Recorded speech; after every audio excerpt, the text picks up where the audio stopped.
નમસ્કાર વિદ્યાર્થી મિત્રો, મારી YouTube ચેનલ વિદ્યાદીપમાં આપ સૌનું હાર્દિક સ્વાગત છે। મિત્રો, આજના વિડિયોની અંદર આપણે ધોરણ 8 વિષય છે હિન્દી, તેમાં બીજા સેમેસ્ટરનો પાઠ ચોથો। આ પાઠનું નામ છે કર્મયોગી લાલ બહાદુર શાસ્ત્રી। આ પાઠના ગાલા સાથે પોથીના પ્રશ્નો અને તેના જવાબો વિશે આજે આપણે આ વિડિયોની અંદર માહિતી મેળવીશું। વિદ્યાર્થી મિત્રો, જો તમે મારી ચેનલમાં નવા હોય તો મારી ચેનલને જરૂરથી સબસ્ક્રાઇબ કરો, વિડિયો લાઈક કરો, શેર કરો અને બેલ નોટિફિકેશન આઇકોન ઓન કરો, જેથી આગળના દરેક નવા વિડિયોની નોટિફિકેશન તમારા મોબાઈલની સ્ક્રીન પર મળી શકે। તો ચાલો વિદ્યાર્થી મિત્રો શરૂ કરીએ। ધોરણ 8 વિષય છે હિન્દી, તેમાં ગાલા સાથે પોથીમાં પાઠ ચોથો। આ પાઠનું નામ છે कर्मयोगी लाल बहादुर शास्त्री। पहला प्रश्न निम्नलिखित प्रत्येक प्रश्न के उत्तर के लिए दिए गए विकल्पों में से सही विकल्प चुनकर उसका क्रम अक्षर प्रश्न के सामने दिए गए बॉक्स में लिखिए। पहला प्रश्न, शास्त्री जी के लिए कर्म क्या था? तो तेना जवाब में आवशे ऑप्शन बी, ईश्वर। बीजो प्रश्न, विनम्र ही पृथ्वी के वारिस होंगे, यह उक्ति बाइबल की है। तीसरा प्रश्न, शास्त्री जी ने अपनी शिक्षा कहाँ पूरी की? ऑप्शन बी, काशी विद्यापीठ में। चौथा प्रश्न, भारत के 9वें राष्ट्रपति कौन थे? Option B, Shri Shankar Dayal Sharma. त्यार पछी प्रश्न नंबर 5, कोष्टक में से उचित शब्द चुनकर रिक्त स्थानों की पूर्ति कीजिए। पहली खाली जग्या छे तेमां आवशे गीता, बीजी खाली जग्या में विचारो, त्रीजा में बापू, चौथा में लोक सेवा मंडल, पांचमी खाली जग्या में पद और छठी खाली जग्या में कर्तव्यो। त्यार पछी प्रश्न नंबर 3, सही वाक्यांश चुनकर विधानों को पूर्ण कीजिए। पहलू, शास्त्री जी लोक सेवा मंडल में शामिल हो गए क्योंकि? तो तेमां आवशे ऑप्शन ए, वे सामाजिक कार्य करना चाहते थे। त्यार पछी बीजू छे, शास्त्री जी सन 1937 में जेल गए क्योंकि उन्होंने किसान आंदोलन में भाग लिया था। त्यार पछी त्रीजो वाक्य छे, लाल बहादुर शास्त्री केंद्रीय सरकार में मंत्री बने क्योंकि नेहरू जी ने उनसे इसके लिए अनुरोध किया था। त्यार पछी प्रश्न नंबर 4 छे, निम्नलिखित प्रश्नों के उत्तर एक एक वाक्य में लिखिए। पहलो प्रश्न छे, शास्त्री जी किसे संपूर्ण भाव से समर्पित रहते थे? शास्त्री जी कर्म को ही अपना ईश्वर मानते थे और उसी के प्रति संपूर्ण भाव से समर्पित रहते थे। बीजो प्रश्न, शास्त्री जी का जीवन दर्शन किसका प्रतिरूप था? शास्त्री जी का जीवन दर्शन गीता के निष्काम कर्मयोगी का प्रतिरूप था। तीजो प्रश्न, बाइबिल की कौन सी उक्ति शास्त्री जी पर लागू होती है? बाइबिल की यह उक्ति शास्त्री जी पर लागू होती है, विनम्र ही पृथ्वी के वारिस होंगे। चौथो प्रश्न छे, शास्त्री जी की लोकप्रियता का कारण क्या था? वे हमेशा आत्मसंयम से काम लेते थे और अधिकारों की उपेक्षा कर्तव्यों का अधिक महत्व देते थे। पांचवा प्रश्न, शास्त्री जी के जीवन का संदेश क्या है? कर्म के प्रति अटल आस्था और संपूर्ण समर्पण। त्यार पछी प्रश्न नंबर 5, निम्नलिखित प्रश्नों के उत्तर 2 वाक्यों में लिखिए। पहला प्रश्न, लाल बहादुर शास्त्री जी प्रधानमंत्री के पद तक कैसे पहुंचे? निरंतर कर्म करने वाले कर्मयोगी अपनी इस विशेषता के कारण वे एक सामान्य परिवार से ऊपर उठकर प्रधानमंत्री के पद तक पहुंचे। बीजो प्रश्न, शास्त्री जी देश के प्रधानमंत्री के पद पर पहुंचे, उसका क्या रहस्य है, क्यों? शास्त्री जी अपने नसीब के भरोसे पे बैठने वालों में से नहीं, शास्त्री जी देश के प्रधानमंत्री के महत्वपूर्ण पद पर पहुंचे, उसका रहस्य उनके कर्मयोगी होने में ही छिया हुआ है। कर्मयोगी होने में ही छिपा हुआ है। त्यार पछी त्रीजो प्रश्न छे, शास्त्री जी की सबसे बड़ी विशेषता क्या थी?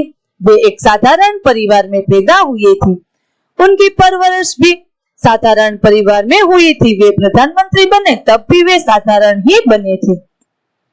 चौथो प्रश्न, श्रीमती इंदिरा गांधी शास्त्री जी को अपना राजनीतिक गुरु क्यों मानती थी? शास्त्री जी को भारतीय राजनीति की सही और गहरी जानकारी थी, इससे प्रभावित होकर इंदिरा गांधी शास्त्री जी को अपना राजनीतिक गुरु मानती थी।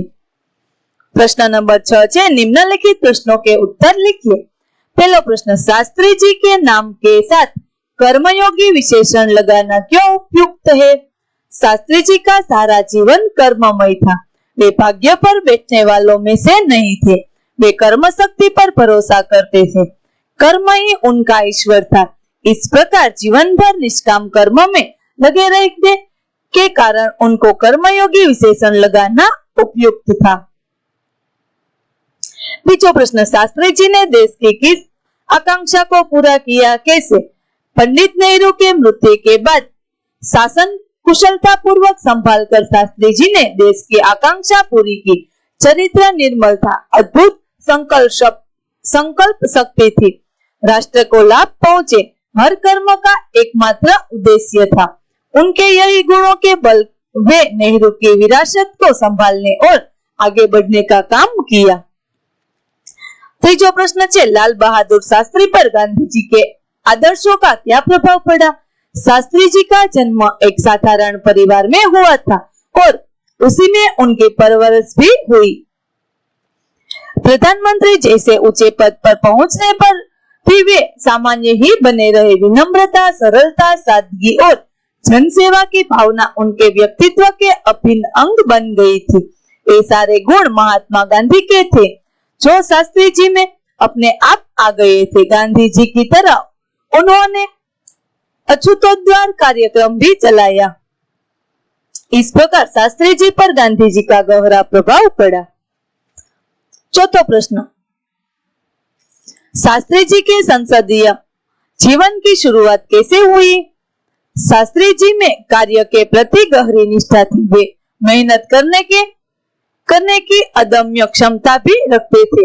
अपने इन्हीं गुणों के कारण सन 1937 में वे संयुक्त प्रांत की व्यवस्थापिका सभा के लिए निर्वाचित हुए।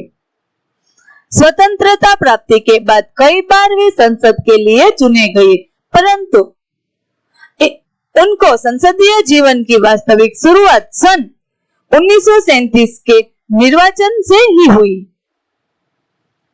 ત્યાર પછી પાંચમો પ્રશ્ન, छात्रों के दीक्षांत समारोह में शास्त्री जी ने कौन से विचार व्यक्त किए? अलीगढ़ विश्वविद्यालय के दीक्षांत समारोह में शास्त्री जी ने छात्रों से कहा था कि भविष्य में आप कुछ भी बने, लेकिन सबसे पहले आप इस देश के नागरिक हैं। देश का संविधान आपको कुछ अधिकार देता है, साथ ही आप पर कुछ कर्तव्यों का भार भी डालता है। देश में प्रजातंत्र होने के कारण प्रत्येक नागरिक को निजी स्वतंत्रता भी मिली है। इस स्वतंत्रता का उपयोग हमें समाज के हित में करना चाहिए। इस प्रकार छात्रों के दीक्षांत समारोह में शास्त्री जी ने संविधान द्वारा नागरिकों को मिली स्वतंत्रता के सदुपयोग के बारे में अपने विचार प्रकट किए थे। ત્યાર પછી છઠ્ઠો પ્રશ્ન છે, इस इकाई से हम लाल बहादुर जी के जीवन में से कौन कौन से सद्गुण ग्रहण कर सकते हैं? लाल बहादुर जी छोटे कद के बड़े व्यक्ति थे। उनके जीवन से हमें यह शिक्षा मिलती है कि हमें अपना कर्तव्य निष्काम भाव से करना चाहिए। अपने उद्देश्य के प्रति हमारी दृढ़ आस्था हो, उसे पाने के लिए हमें कर्म में लगे रहना चाहिए तथा उसके प्रति हमारा संपूर्ण आत्मसमर्पण होना चाहिए। हमारे जीवन में श्रम, सेवा, सरलता, विनम्रता और सादगी हो, यह आवश्यक है। हम जो कहे वही करें और अपने राष्ट्र को लाभ पहुंचाने की वृत्ति रखें। इस प्रकार हम शास्त्री जी के जीवन से अनेक सद्गुण ग्रहण कर सकते हैं।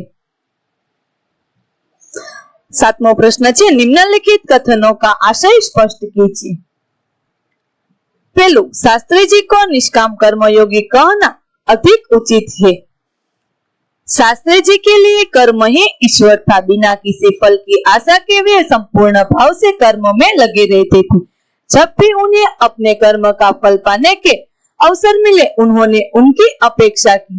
फल पाने के लालच से उन्होंने कभी कोई कमी नहीं किया। शास्त्री जी के इस स्वभाव को देखते हुए उनके केवल कर्मयोगी कहना पर्याप्त नहीं है, उनके निष्काम कर्मयोगी ही कहना अधिक उचित है। ત્યાર પછી બીજું કથન છે, शास्त्री जी का व्यक्तित्व बापू के अधिक करीब था। गांधी जी देश के बहुत बड़े नेता थे, फिर भी उनमें अद्भुत विनम्रता, सादगी और सरलता थी। इन गुणों ने उन्हें अधिक महान और लोकप्रिय बना दिया था। गांधी जी के ये गुण लाल बहादुर शास्त्री में भी थे, इसलिए शास्त्री जी का व्यक्तित्व बापू से अधिक करीब था। ત્યાર પછી ત્રીજું છે शास्त्री जी का संपूर्ण जीवन श्रम, सेवा, सादगी और समर्पण का अनुपम उदाहरण है। शास्त्री जी कर्म को ईश्वर मानकर उसकी पूजा के रूप में श्रम करते थे। देश और समाज की सेवा में ही उन्हें जीवन की सार्थकता लगती थी। उन्हें सादा भोजन और सादा पहनावा ही पसंद था। उन्होंने जो कुछ किया पूरी निष्ठा और लगन से किया। उनकी ये विशेषताएं बहुत कम लोगों में पाई जाती है। ત્યાર પછી પ્રશ્ન નંબર 8 છે, संवाद को आगे बढ़ाइए, जिसमें कम से कम 8 से 10 प्रश्न और जवाब हो। विद्यार्थी मित्रों, અહીં જે સંવાદ આપેલો છે તે આપણે પૂર્ણ કરીએ। सुनील कहता है, गांधी जी ने इंग्लैंड से उच्च शिक्षा प्राप्त की थी। रिया, गांधी जी दक्षिण अफ्रीका क्यों गए थे? सुनील कहता है, एक मुस्लिम व्यापारी का मुकदमा लड़ने गए थे। रिया कहती है, दक्षिण अफ्रीका में रहकर गांधी जी ने किसका विरोध किया? तो सुनील कहता है, वहां की सरकारी की रंगभेद की नीति का विरोध किया। रिया, दक्षिण अफ्रीका से भारत लौटकर गांधी जी ने क्या किया? तो सुनील जवाब देता है, भारत लौटकर यहाँ चल रहे स्वतंत्रता आंदोलन को आगे बढ़ाया। रिया प्रश्न पूछती है, गांधी जी ने राजनीति में अपना गुरु कैसे बनाया? सुनील जवाब देता है, गोपाल कृष्ण गोखले को बनाया। रिया प्रश्न पूछती है, गांधी जी ने नमक का सत्याग्रह कब किया? सुनील कहता है, गांधी जी ने सन 1930 में नमक सत्याग्रह किया। रिया, गांधी जी ने चरखे को क्यों महत्व दिया? सुनील जवाब देता है, देश की गरीबी दूर करने के उद्देश्य से चरखे को महत्व दिया। रिया प्रश्न पूछे छे, सन 1942 में गांधी जी ने कौन सा आंदोलन किया? तो सुनील जवाब देता है, सन 1942 में गांधी जी ने भारत छोड़ो का आंदोलन किया। रिया, गांधी जी की हत्या कब और कहां हुई? सुनील जवाब आपे छे कि गांधी जी की हत्या 30 जनवरी 1948 को हुई थी। ત્યાર પછી પાછો રિયા પ્રશ્ન પૂછે છે, ગાંધી जी की समाधि कई है? तो सुनील जवाब આપે છે, गांधी जी की समाधि दिल्ली में है। ત્યાર પછી પ્રશ્न नंबर 9 છે, परिच्छेद में रेखांकित शब्दों के अर्थ शब्दकोश में ढूंढकर उन्हें शब्दकोश के क्रम में लिखिए। विद्यार्थी मित्रों, અહીં જે ફકરો આપેલો છે તેમાં લીટી કરેલા શબ્દો છે તે શબ્દ આપણે તેનો અર્થ લખવાનો છે અને તેને શબ્દકોશના ક્રમ પ્રમાણે ગોઠવવાના છે। રીત, મેરુદંડ, અમિત, અટલ, आधारशिला, नींव, खाद तो उपजाऊपन बढ़ाने वाला पदार्थ, पल्लवित तो विकसित, सौरभ तो सुगंध અને સભ્ય તો શિષ્ટ। હવે એ શબ્દો છે તેને આપણે શબ્દકોશ પ્રમાણે ગોઠવ્યા છે। તો તેમાં આવશે પેલા अटल, उपजाऊपन, बढ़ाने वाला पदार्थ, नींव, मेरुदंड, विकसित, शिष्ट अने सुगंध। प्रश्न नंबर 10, एक था शेर, उसे अपनी ताकत पर बड़ा घमंड था। जंगल के प्राणियों ने उसको सिखाने की बात सोची, सबक सिखाने की बात सोची। छोटी चिंटी बोली, मैं शेर का घमंड उतार दूंगी। ત્યાર પછી આ કહાની છે તે આપણે આગળ લખવાની છે। તો ચાલો જોઈએ। चिंटी अपने बिल में गई और वहां से बहुत सी चींटियों को ले आई। शेर जहां सो रहा था वहां जाकर सभी चींटियां शेर के शरीर पर चढ़ गई। वे उसके पेट, पीठ और टांगों में बुरी तरह काटने लगी। शेर उन्हें अपने पंजों से मारने की कोशिश करता था, तब वे उसके बालों में छिप जाती थी। थोड़े ही समय में शेर आकुल व्याकुल हो गया। उस चिंटी ने उससे कहा, वनराज, इन चींटियों से परेशान होना आपको शोभा नहीं देता। आपको तो अपनी ताकत पर बहुत घमंड है ना। शेर ने कहा, चिंटी बहन, मैंने तुमसे हार मान ली। अब मैं कभी अपनी ताकत पर घमंड नहीं करूंगा। मैं शेर हूँ तो तुमने सवा शेर बनकर दिखा दिया। जंगल के प्राणियों ने खुश होकर चिंटी का विजयी जुलूस निकाला। ત્યાર પછી 11મો પ્રશ્ન છે, निम्नलिखित वाक्यों में से अव्यय छांटिए। आपने जो अव्यय छाटे हैं उनका वाक्य में प्रयोग कीजिए। पहलू वाक्य छे, आज मैंने बहुत कम खाना खाया, तो अव्यय छे आज, वाक्य क्रिया विशेषण अव्यय। बीजा वाक्य में अव्यय छे आगे, संबंधबोधक अव्यय। त्रीजा वाक्य में अव्यय छे और समुच्चय बोधक अव्यय। અને ચોથું વાક્ય છે તેમાં અવ્યય છે અરે, વિસ્મયાદિબોધક અવ્યય। ત્યાર પછી પ્રશ્ન નંબર 12 છે, नमक सत्याग्रह और हिंद छोड़ो आंदोलन के बारे में लिखिए। तो चलो सौथी पहले आपणे लखशुं नमक सत्याग्रह, तेना विषे। नमक सत्याग्रह ब्रिटिश सरकार ने नमक पर कर लगाया था, इससे नमक महंगा हो गया। गांधी जी ने इसका विरोध किया। 12 मार्च 1930 को उन्होंने साबरमती से दांडी की तरफ कूच की। हजारों लोगों ने उनका साथ दिया। दांडी पहुंचकर और समुद्र के किनारे से नमक उठाकर उन्होंने नमक का कानून तोड़ा। गुजरात के धरासना में सरोजिनी नायडू के नेतृत्व में नमक का सत्याग्रह हुआ। ત્યાર પછી હવે આપણે માહિતી જોઈએ हिंद छोड़ो आंदोलन, तेना विषे थोड़ું જોઈએ। दूसरे विश्व युद्ध में अंग्रेजों को भारत के संपूर्ण सहयोग की आवश्यकता थी। कांग्रेस ने इसके लिए भारत में राष्ट्रीय सरकार की स्थापना की, मांग की। सरकार ने इस मांग को ठुकरा दिया। इससे विरोध में अगस्त 1942 में गांधी जी ने करेंगे या मरेंगे का नारा देते हुए अंग्रेजों से भारत छोड़ने को कहा। हिंद छोड़ो आंदोलन से ही भारत को स्वतंत्रता दिलाने की भूमिका तैयार की। ત્યાર પછી પ્રશ્ન નંબર 13 છે, महापुरुष और उनके नारों की जोड़ियां मिलाइए। गांधी जी तो करेंगे या मरेंगे। सुभाष चंद्र बोस तो तेने नारो आप्यो छे, तुम मुझे खून दो मैं तुम्हें आजादी दूंगा। लाल बहादुर शास्त्री जय जवान जय किसान नो नारो आप्यो छे। लोकमान्य टिलके स्वराज्य मेरा जन्मसिद्ध अधिकार है। ત્યાર પછી જવાહરલાલ નેહરુ છે તેને નારો આપ્યો છે, આરામ આરામ है। प्रश्न नंबर 14 છે, निम्नांकित कोष्टक में भारतीय स्वतंत्रता संग्राम के 10 अमर क्रांतिकारियों के नाम छिपे हैं। यदि आप अपनी बुद्धि से रिक्त स्थानों में सही अक्षर भर सके तो वे नाम स्पष्ट हो जाएंगे। जरा उठाइए अपनी कलम और इस्तेमाल कीजिए अपनी बुद्धि का। विद्यार्थी मित्रों, અહીં ભારતીય સ્વતંત્રતા સંગ્રામના 10 અમર ક્રાંતિકારીઓના નામ અહીં છુપાયેલા છે। તે નામ આપણે શોધી અને તે પૂર્ણ કરવાના છે, જેવી રીતે ભગતસિંહ, મંગલ પાંડે, ચંદ્રશેખર આઝાદ। તો ચાલો તે નામ છે 10 નામ, તે મેં અહીં લખ્યા છે। અજીત સિંહ, અમીરચંદ્ર, સાવરકર, યશપાલ, રામ પ્રસાદ બિસ્મિલ, સંજીવ સાન્યાલ, ચંદ્રેશ્વર આઝાદ, બટુકેશ્વર દત્ત, ભગતસિંહ અને મંગલ પાંડે। ત્યાર પછી પ્રવૃત્તિ છે, એમાં चित्रों को पहचान कर कोष्टक में से नाम लिखिए। विद्यार्थी मित्रों, અહીં જે ચિત્રો આપેલા છે તે આપણે તેના વિશે આપણે તેના નામ લખવાના છે કે તે કોણ છે તે ઓળખી અને તેના નામ લખવાના છે। જવાહરલાલ નેહરુ, ઇન્દિરા ગાંધી, મોરારજી દેસાઈ,